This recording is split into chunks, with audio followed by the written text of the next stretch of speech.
La siguiente transmisión es apta para toda la familia. Contiene closed caption y es financiada con recursos del Fondo Único de TIC.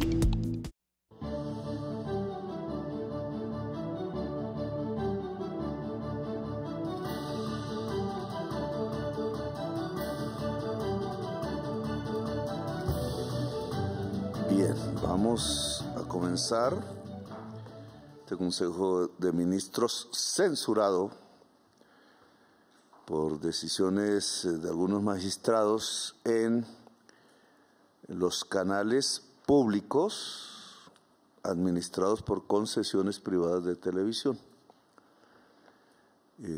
que se han confundido como si fueran propiedad privada, y la decisión de los magistrados produce una mayor confusión, olvidando que la Constitución Nacional ordena que el espectro electromagnético es público e inenajenable, es de la nación, y que el derecho fundamental de toda y todo colombiano es a recibir una información plural y veraz. Y parece que eso se nos ha olvidado y quisiéramos que la información solo saliera de los 4 o 5 hombres más ricos de Colombia, que casi nunca dicen una sola verdad. Ahora, en este día ha muerto anoche el Papa Francisco I, Jorge Bergoglio, amigo mío, amigo de este país, indudablemente amigo de la paz, amigo de la existencia humana y de toda existencia en el planeta.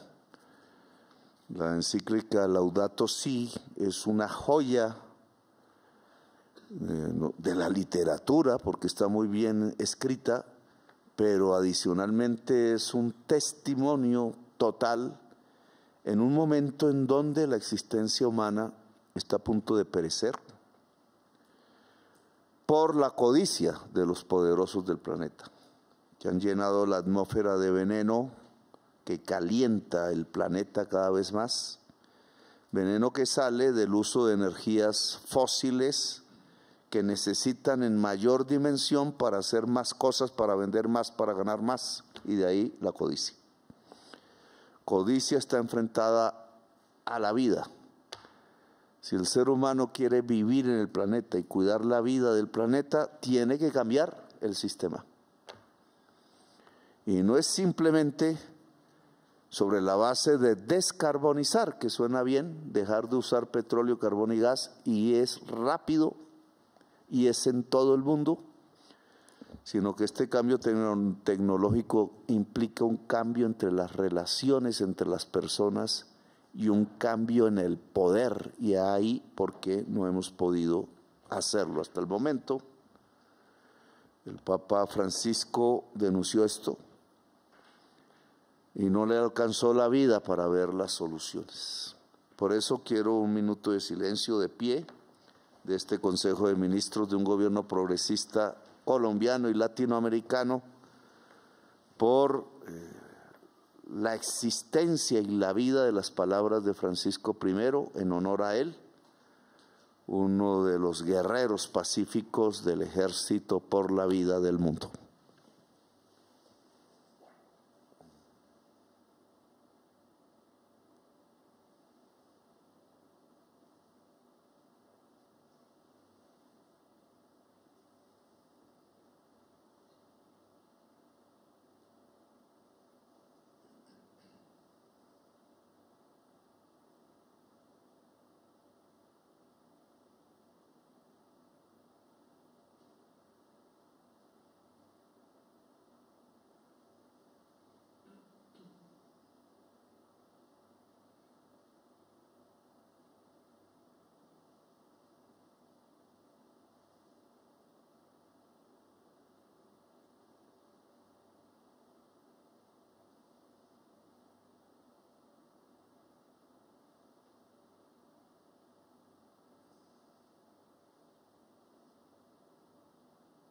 Bien, ya gracias, muy amables.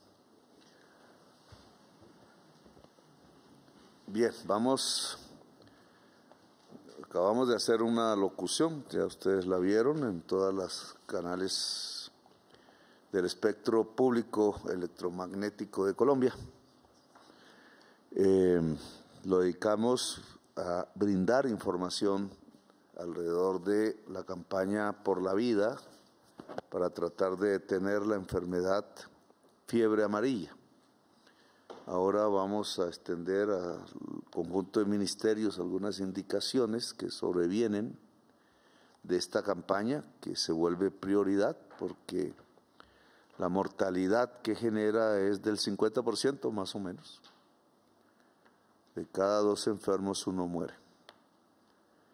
Y solo se enferma por picadura de un mosquito. Y que no hay que tenerle miedo a los micos ni a nada de esto, pero sí al mosquito.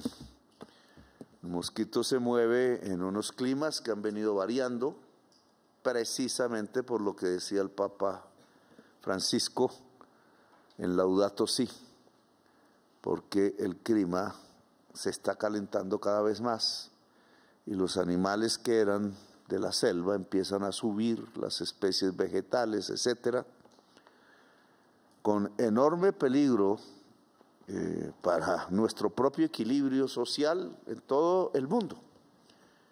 Peligro incluso de extinción de la especie humana.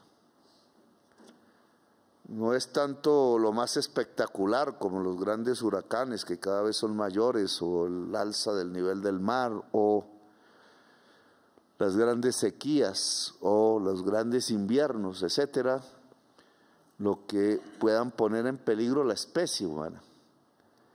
Es los virus, una invisible. Ya llevamos 2 en este siglo a nivel nuestro, COVID-19 y fiebre amarilla, podríamos sumarle el dengue, y otros que indudablemente más pequeños han sido acuartelados en regiones incluso del mundo, y otros que vendrán quizás más peligrosos y que nos darán batallas que esperamos podamos vencer a escala mundial y a escala local. La crisis climática no es un cuento, no es una película, no es un cuento chino, como decía un presidente actual. Es la primera vez que la especie humana está al borde de su extinción. Y no lo produce el sol o algo natural o los volcanes, lo producen los multimillonarios del mundo. La clase más rica de la especie humana, porque se enriquece a partir de vender mercancías. Y entonces será cada vez más rica entre más mercancías venda en todo el mundo. Y esas mercancías implican procesos de trabajo y de producción que demandan cada vez más energía. Y no hemos sido capaces, ministro de Minas y Energía, de reemplazar la energía que produce el calentamiento global, que es el que hace la crisis climática y que se basa en petróleo, carbón y gas, por energías que llamamos limpias, que tienen que ver con el sol, que tienen que ver con el agua, que tienen que ver con el viento e incluso con la energía interna de la tierra que se llama geotermia. Muy despacioso este gobierno en producir los cambios, por miedos. Porque claro, todos los ricos que viven de la exportación del carbón y del petróleo y del gas, que no exportan sino importan, y entre ese importador del gas está uno de los hombres más ricos de Colombia, pues no quieren que el negocio se les acabe. Y entonces nos están condenando a la muerte como especie. Y eso pasa más en donde es más poderoso el capital fósil. Está Andreas Malm por aquí. Andreas Malm es un profesor sueco de la Universidad de Lund que ha escrito ya varios libros profundos sobre la ciencia de este tema, porque esto no es una ideología, es una ciencia. y está en Colombia dando unas conferencias que me gustaría hablar con él en la presidencia de la República, incluso hacer una reunión más amplia. Él es el capital fósil. Él es más radical que yo en este tema, pero puede expresar y dar luces sobre lo que, ante el peligro que estamos. El Papa Francisco I también lo percibió como líder espiritual que es. Me invitó con 300 alcaldes a la primera conferencia sobre crisis climática y nuevas esclavitudes, porque la crisis climática lleva al éxodo, es decir, lo que llaman migración, el éxodo, y en el éxodo se producen las nuevas esclavitudes, que no es solo la trata de blancas, que llaman que no es de blancas, es de mujeres, y que estamos viendo en nuestro continente todos estos días reflejado. ¿Cómo así que el señor Bukele encarcela a venezolanos niños? Porque una tesis jurídica fascista, la misma de Hitler y de Mussolini, que dice que si en un grupo poblacional un individuo de ese grupo comete un crimen, entonces todo el grupo es criminal. Pues así fue como llevaron al pueblo judío al holocausto. Y ahora llevan a los pueblos latinoamericanos que han migrado hacia el norte también a otro holocausto. Porque ¿qué significa meter al pueblo colombiano en cárceles violatorias de los derechos humanos en El Salvador? O al pueblo venezolano solo porque existe una banda que se llama el Tren de Aragua, como en Colombia existen otras bandas que se llaman de diversas maneras. Y entonces les pusieron el nombre de terroristas, son delincuentes bárbaros, sí, asesinos, pero le pusieron el nombre de terroristas porque una ley en Estados Unidos dice que los terroristas son enemigos de la nación estadounidense y que entonces hasta niños de 14 años pueden llevar a las cárceles. Esa es una trampa jurídica. Y la Corte Suprema de los Estados Unidos, que da una lección humana, escribió un trino al respecto, da lo que se llama un tótem universal, hunde los decretos que estaban permitiendo llevar hasta niños de 14 años a cárceles, robarles su propiedad, expulsarlos del país. Y un señor como Bukele muy contento porque amigo de esas tesis, abriendo las cárceles para que seres inocentes e incluso niños y niñas lleguen ahí. América Latina no debe permitir eso. Hoy todo el mundo se está uniendo. Europa se une, África se une, Japón y China, que fueron tan enemigos, empiezan a hablar entre sí. Y los únicos que andamos sueltos, que ni siquiera nos llamamos al teléfono para coordinar una campaña como un virus como el COVID, somos los latinoamericanos y por andar por divididos nos tratan como delincuentes y eso no puede ser. Tengo que agradecerle a una Corte de Justicia que es de los Estados Unidos, su Tribunal Supremo, que sacó la cara por la humanidad, por la democracia y por los fundamentos de la República, en contra de las tesis jurídicas de Hitler y de Mussolini. Aquí tenemos que prepararnos para cosas. El ministro de Hacienda aquí que está reemplazando a Germán Ávila, que está precisamente en los Estados Unidos. Yo ya no puedo ir porque creo que me quitaron la visa. No tenía necesidad de tener visa, pero bueno. Ya vi al Pato Donald varias veces, entonces me voy a ver otras cosas. Carlos Emilio Betancourt, que está encargado, usted tiene varias tareas que cumplir. Nos alistamos a un viaje a China. Voy como presidente de la CELAC, Comunidad de Estados Latinoamericanos y del Caribe. Ahora soy 2 veces presidente de Colombia y presidente de Latinoamérica y el Caribe. Quiero hablar con los chinos sobre el diálogo entre civilizaciones, sobre que América Latina debe volcarse al mundo, y sobre Colombia, obviamente, para firmar varios tratados comerciales. Creo que el problema de la deuda, que es más de la deuda interna que de la deuda externa, eso no lo dice la prensa tradicional de los hombres ricos, el endeudamiento de Colombia está creciendo no por la deuda externa, sino por la deuda interna. Y el motor que hace crecer la deuda interna se funda en 2 hechos. La devaluación que nos dejó Duque, nos hizo saltar de 2.800 a casi 4.000 y pico, y de la tasa de interés real, no confundir con la nominal, que está haciendo crecer premeditadamente la Junta Directiva del Banco de la República, que en su mayoría le pertenece a el expresidente Duque.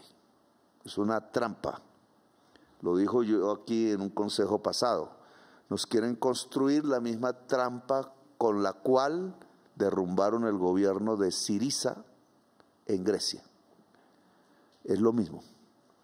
Nos tumban media reforma tributaria, un ministro de Hacienda erróneo adelanta, y este es un tema de discusión, la retefuente del impuesto de renta del 2024 hacia el 2023, y lo hace por billones y nadie dijo nada, se le ocultó al presidente.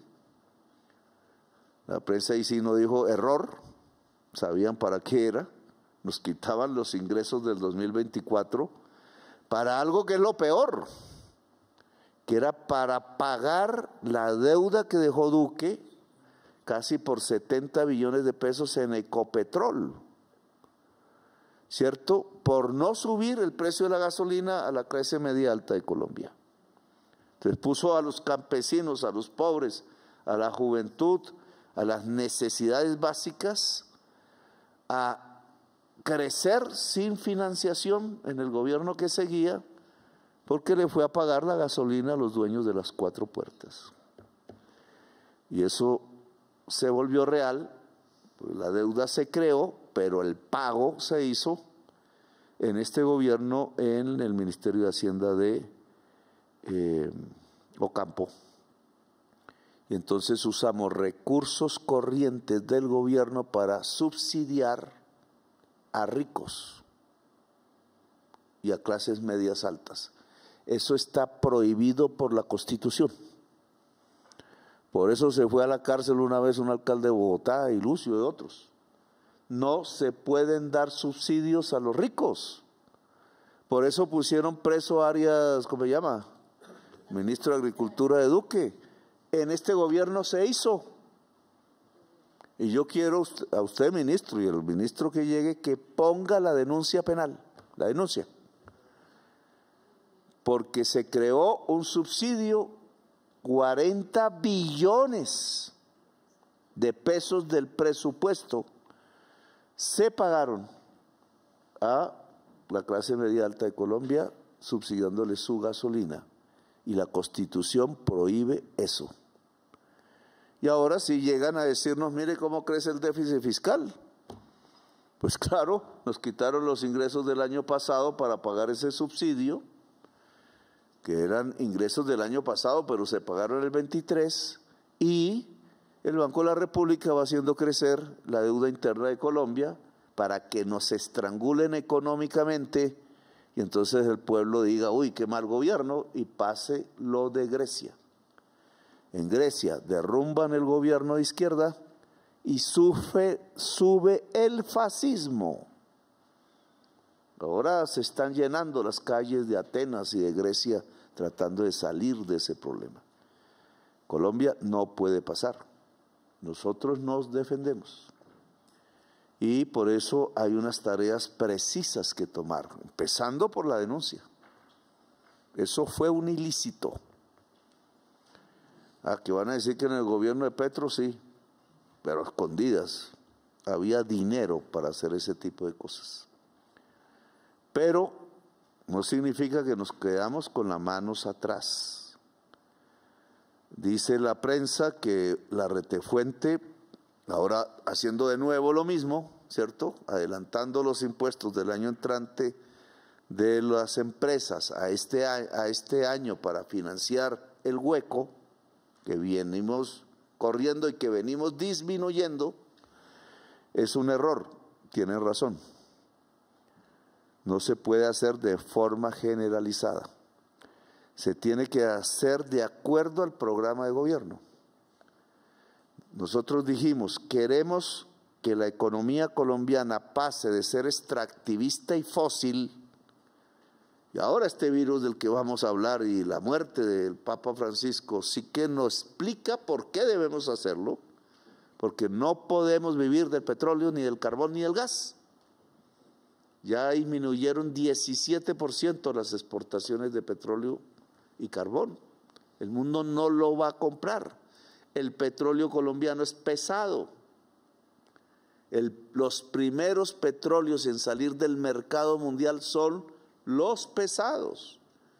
Si a nosotros nos hacen depender del petróleo y del carbón, como hasta ahora ha sido en las últimas décadas, perecemos como nación. Y ayudamos a que perezca la existencia humana.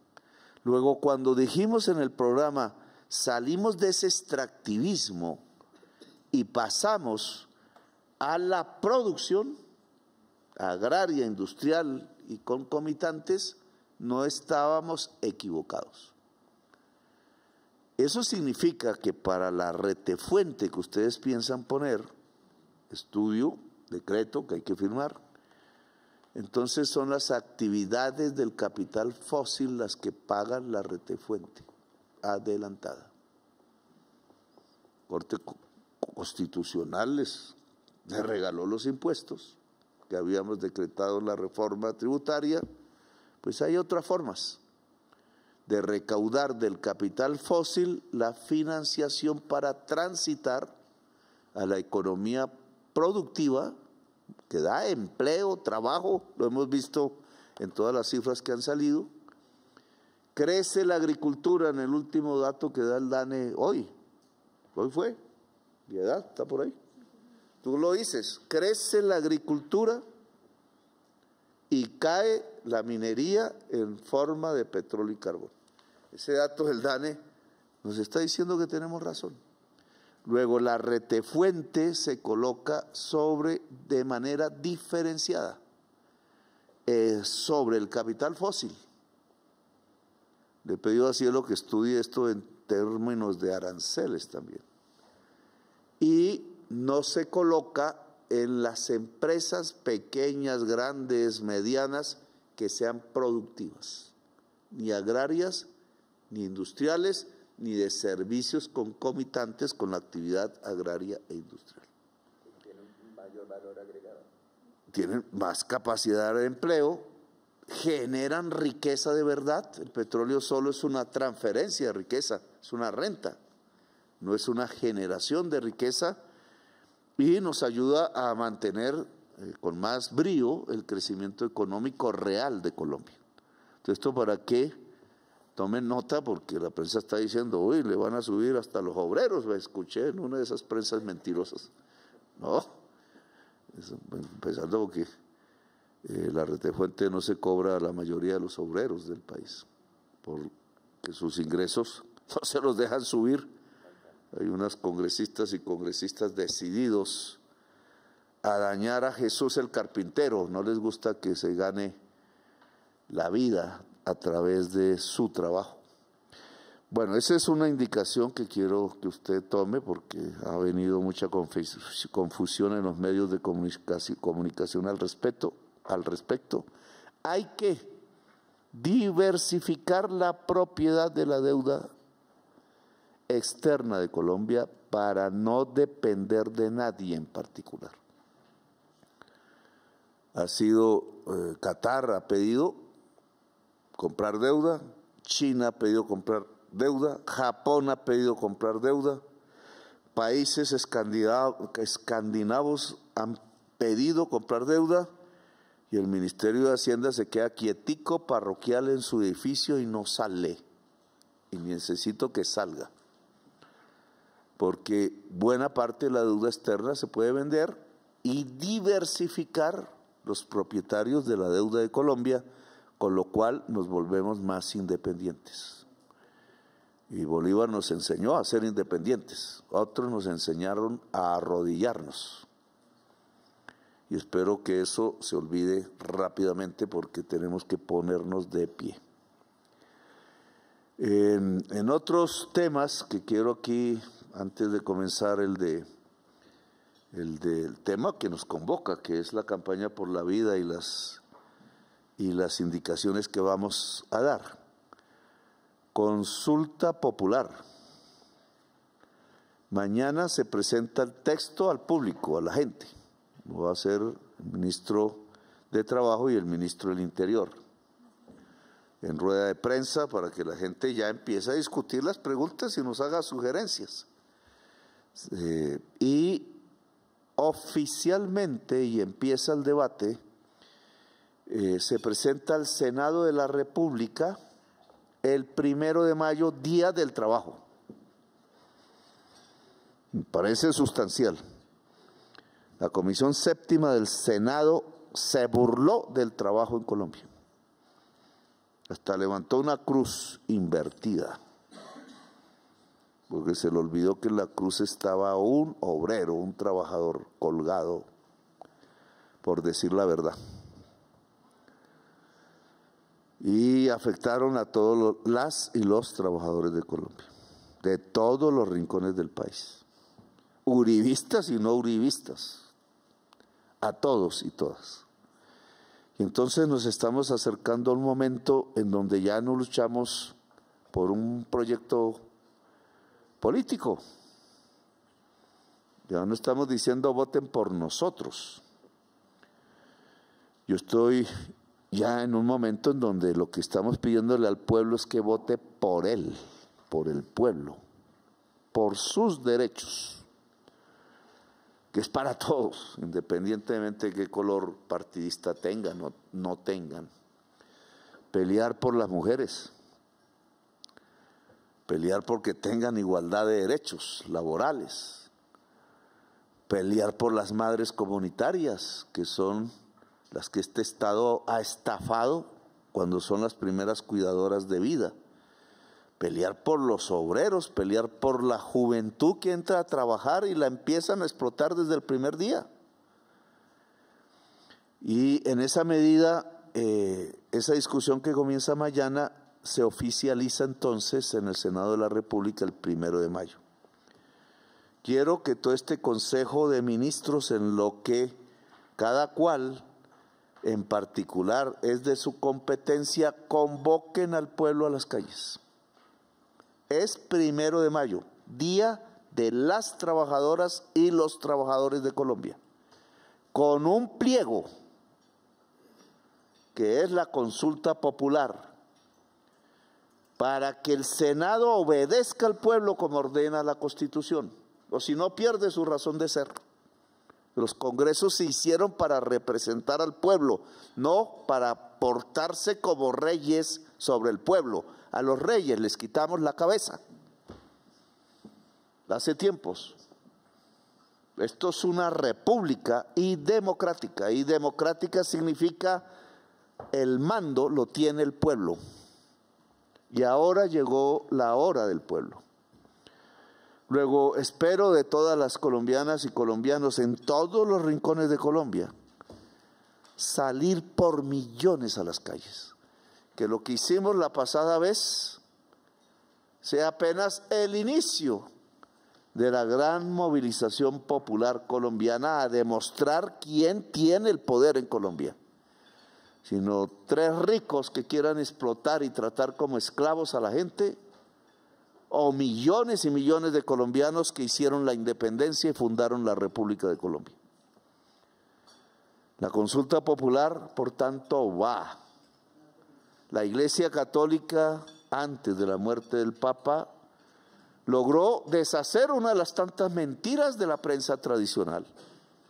Caracol, creo, no recuerdo si radio o televisión, diciendo que la Iglesia era radio. Pues yo no lo alcanzo a oír. Semana y Caracol, Semana como siempre. Ese es el panfleto de la mentira. Pero Caracol, que había sido serio antes, está a la cola, a la pata de Semana, porque pues no quiere que se le suban los sueldos a los trabajadores, así de simple. Sobre todo porque lo que habíamos dicho es que a los periodistas se le paga salario y tienen jornada laboral, entonces ¿cómo así? No quieren tratarlos como esclavos y hacer que los periodistas digan lo que ellos quieren que digan, y si no los echan. Pero si vamos a salir por millones, la Iglesia Católica dijo: estoy con las reformas sociales, cardenal. Eso me parece que es clave, porque el Papa Francisco estaba con este tipo de reformas. La justicia social es indispensable para que la vida sea en el planeta.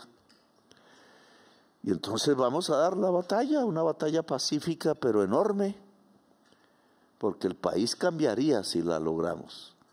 Por eso espero a millones de trabajadoras y trabajadores en las calles este 1 de mayo. Yo voy a salir, ahí me pararé en la Plaza de Bolívar, pero debe ser en todas las plazas de Bolívar de Colombia, y delante del pueblo, que espero que sea aún más que el que llegó la vez pasada, voy a desenfundar la espada de Bolívar, que aquí tenemos en esta casa de Nariño. Nariño siempre fue bolivariano. Y vamos a sacar esa espada porque alguna vez Bolívar dijo que no se debía enfundar nunca hasta que no hubiera justicia en Colombia. Y aún no hay justicia en Colombia. Y la consulta popular le empieza a construir la justicia en Colombia. Y qué mejor momento que mostrar la espada ante el pueblo, porque esa espada es del pueblo. La consulta popular ya es el comienzo de nuevo de un sueño, la gran Colombia, que unos locos pequeños destruyeron en varios países de esta región del planeta. La gran Colombia es la democracia popular, el país de la belleza, el corazón del mundo, todo al mismo tiempo. Si muere el corazón del mundo, muere toda la humanidad en el planeta.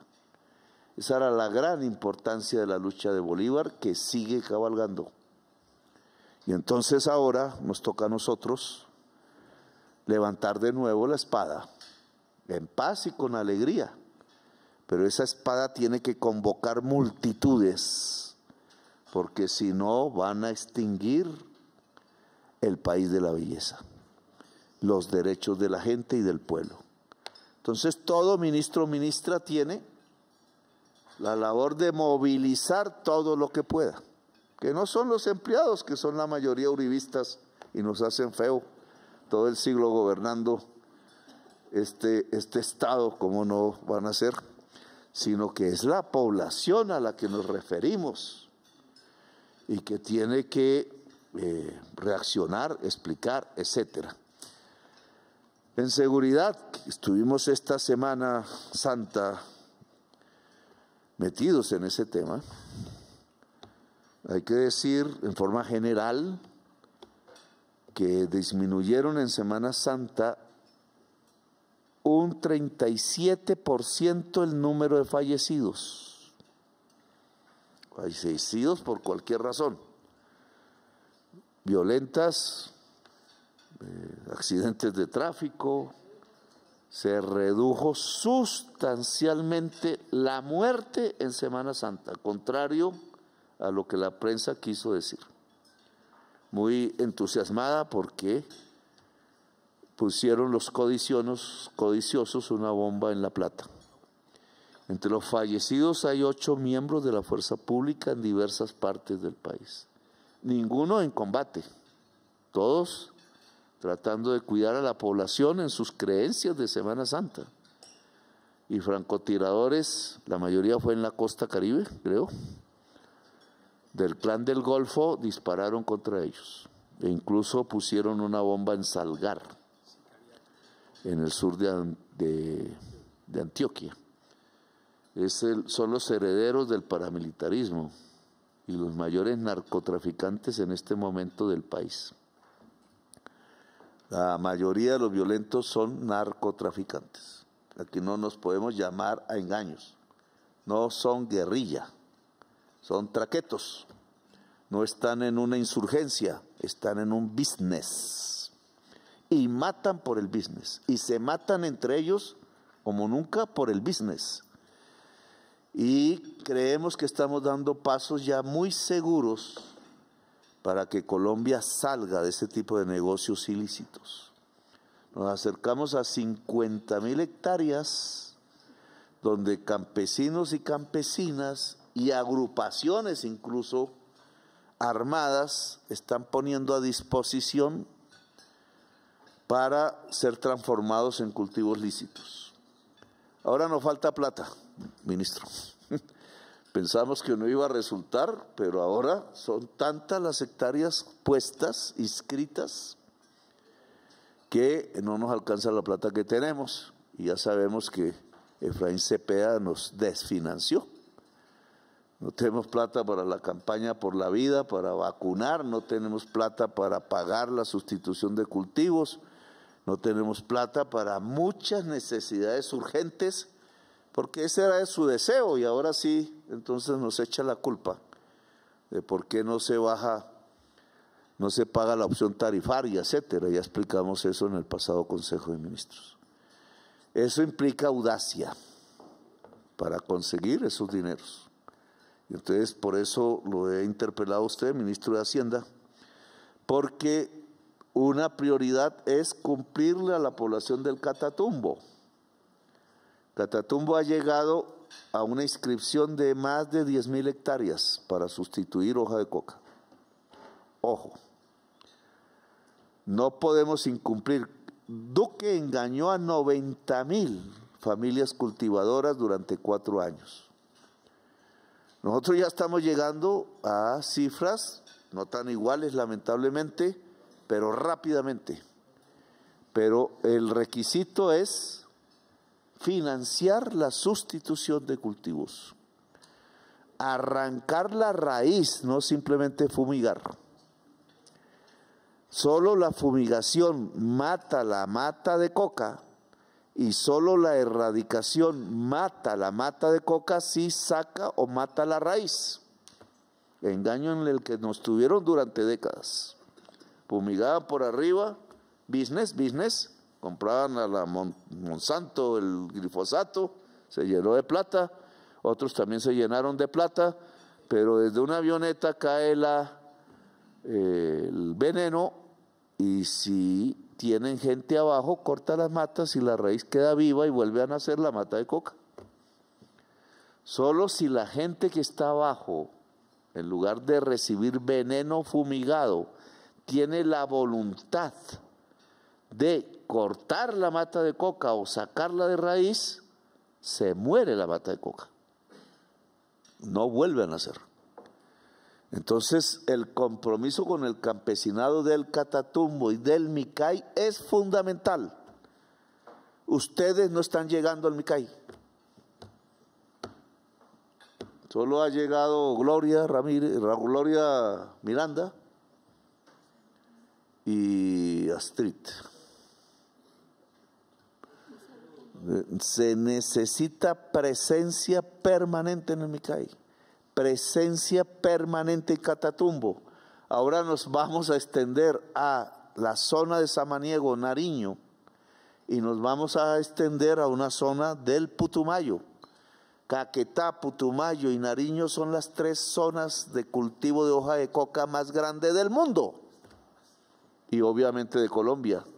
Luego estamos en el corazón del tema. Por eso nos ponen bombas, por eso nos amenazan. Pero es cuando más debemos estar en el territorio al lado del campesinado. porque si el campesinado nos ayuda, Colombia deja de ser narcotraficante y Colombia se convierte en una nación poderosa, brillante, la Atenas suramericana de la que habló Bolívar y que hemos olvidado, porque estas oligarquías dejaron de hacer universidades, dejaron de hacer colegios, hicieron renunciar a la juventud colombiana de la educación y se nos perdió el horizonte que en la gran Colombia éramos la Atenas suramericana, es decir, la sociedad del conocimiento y del pensamiento, y terminamos trastornados por el narcotráfico y por la violencia. 100 años de soledad termina, ministro de Educación, cuando volvamos a ser la Atenas suramericana. Y usted tiene una enorme responsabilidad.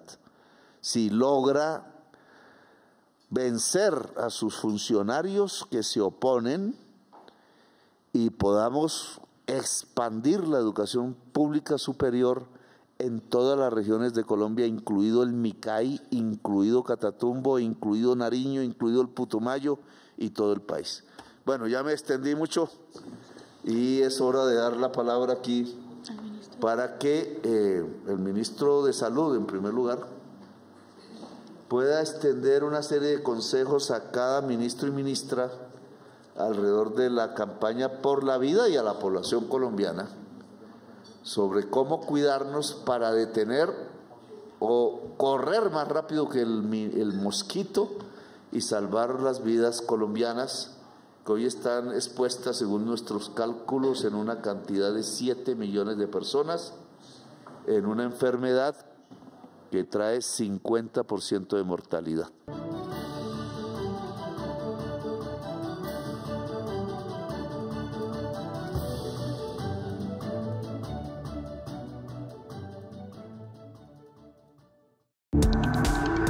Este contenido fue financiado con recursos del Fondo Único de TIC.